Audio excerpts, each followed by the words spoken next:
Vamos en Notimundo a la Carta. Una opción para mantenerse informado. Con Gisela Bayona.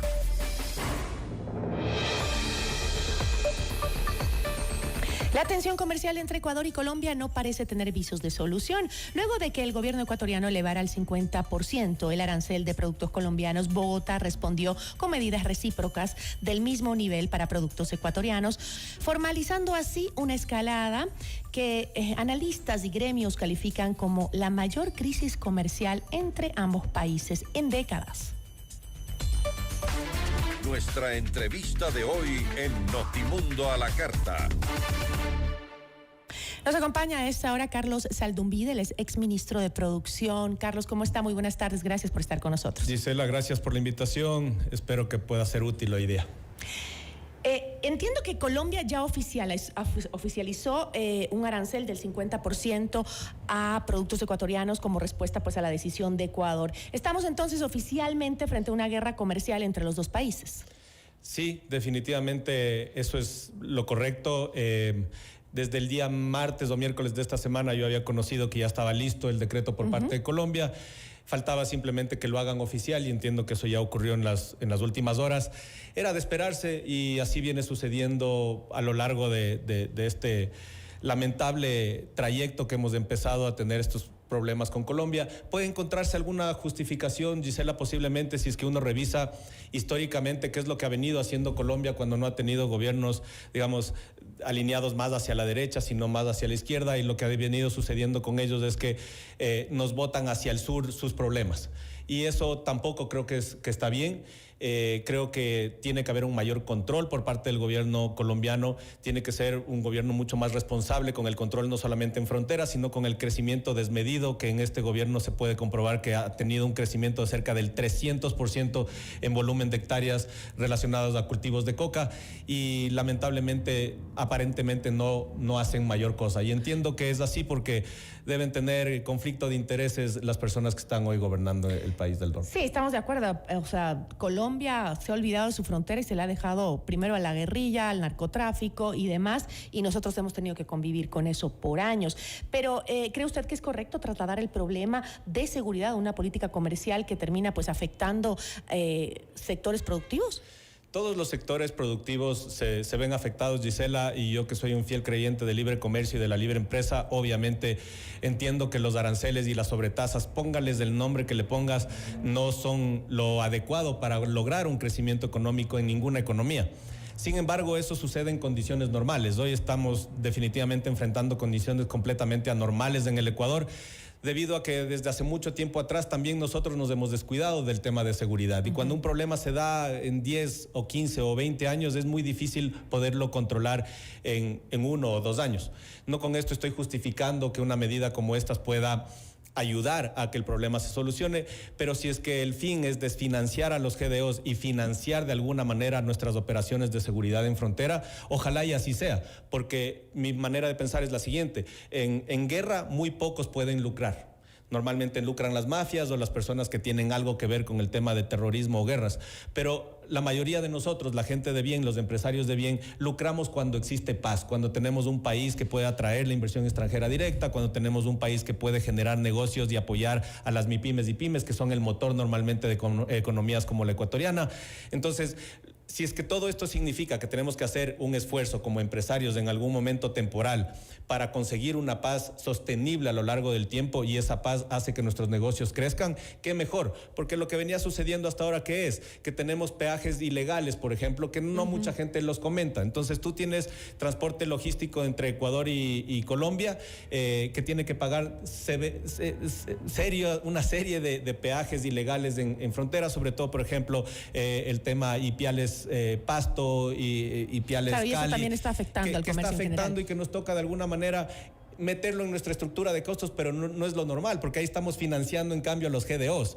Entonces, si nos ponemos sobre la mesa a hablar desde una perspectiva un poco más amplia, no solamente viendo que este es un problema con muchas variables y hay que despejar todas esas variables para poder conseguir una solución final, yo creo que estamos ante un presidente que, equivocado o no, acertado o no, tiene la valentía de tomar decisiones que mucho antes no se han tomado, que casi nunca se han tomado y que por eso tal vez se ven un poco diferentes, pero creo que para tener... Pero hay una clave ahí, creo que usted la ha dicho, ¿no? Es el tiempo de duración de este conflicto. Correcto. ¿no? Y mira... ¿Cuánto podemos aguantar? Mira, depende de los sectores. Depende de los sectores, porque tiene sectores que... ¿Cuáles son los más afectados? Mire, ahorita en el caso de Colombia, por ejemplo, hay un gran importador de atún desde Ecuador, que es cerca del 70-80% del abastecimiento de atún en Colombia, que con estos aranceles posiblemente no va a poder sostener el negocio, y es una empresa mediana o grande. En el Ecuador hay empresas de diferentes sectores que pueden decirte, algunas yo ya he hecho el cálculo y a mí me afecta en 2 centavos por unidad,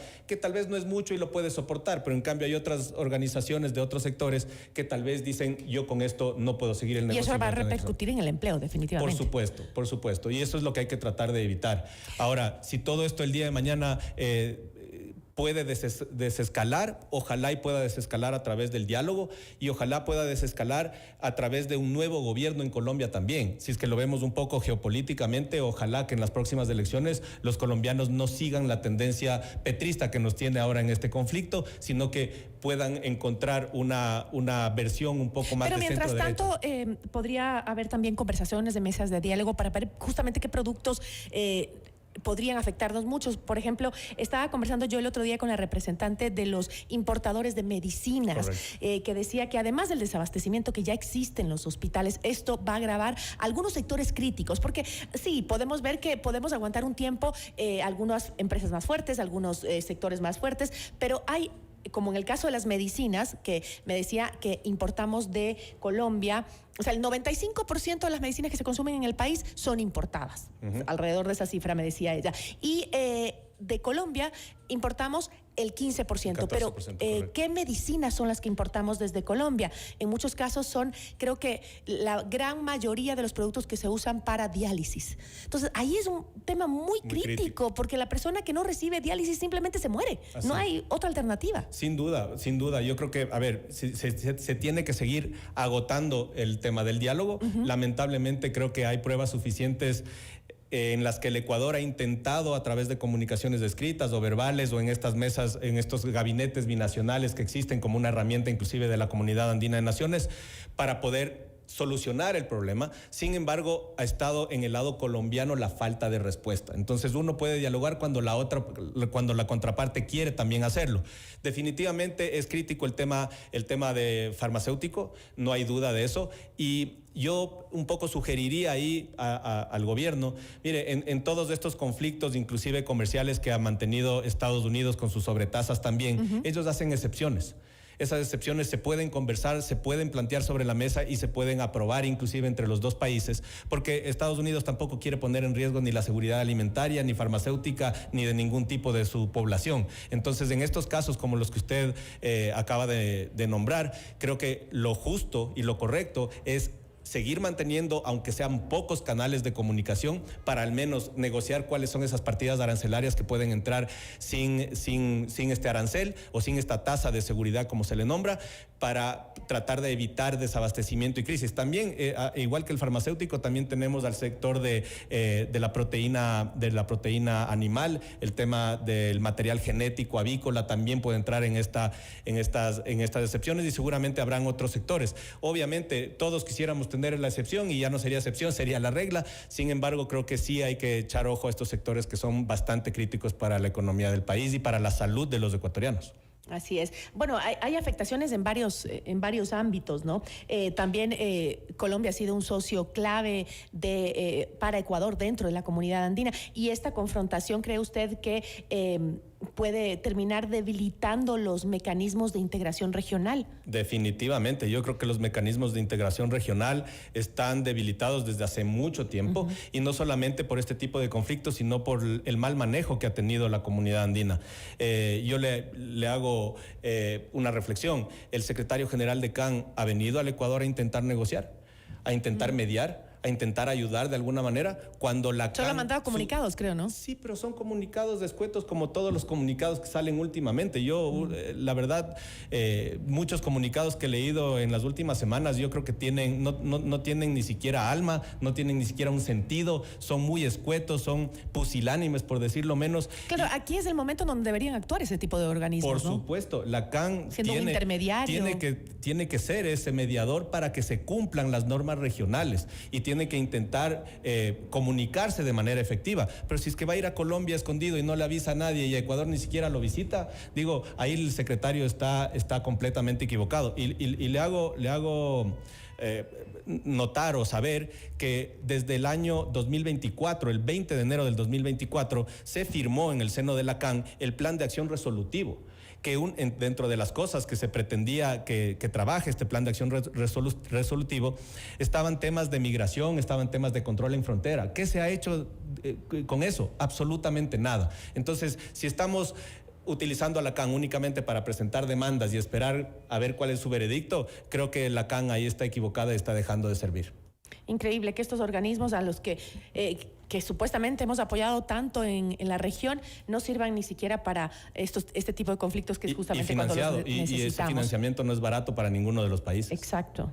Ahora, bueno, también esto, según escuchaba algunos analistas, puede traer también algún efecto colateral, ¿no? El tema, por ejemplo, del aumento del contrabando, también decían algunos analistas. ¿Existe realmente el riesgo de que esta disputa termine fortaleciendo esas economías ilegales en la frontera cuando lo que se quiere y el fin es justamente atacarlas? Siempre que tú pones un arancel o una tasa y encareces el producto, le abres mucho más del margen a que el contrabandista tenga más opción de hacer negocio. Entonces, yo creo que ahí, por más que los controles del Ministerio de la Producción, de la SENAE y todos los elementos y herramientas que tenemos del sector público para hacer ese tipo de controles, no nos va a abastecer para que esto termine. Yo sí creo que ese es un riesgo alto y es una de las cosas que entiendo se están analizando al interior del gobierno para tratar de evitar. Hablamos que el tema del tiempo es importante aquí, el plazo que esto va a tener para su solución, ¿no?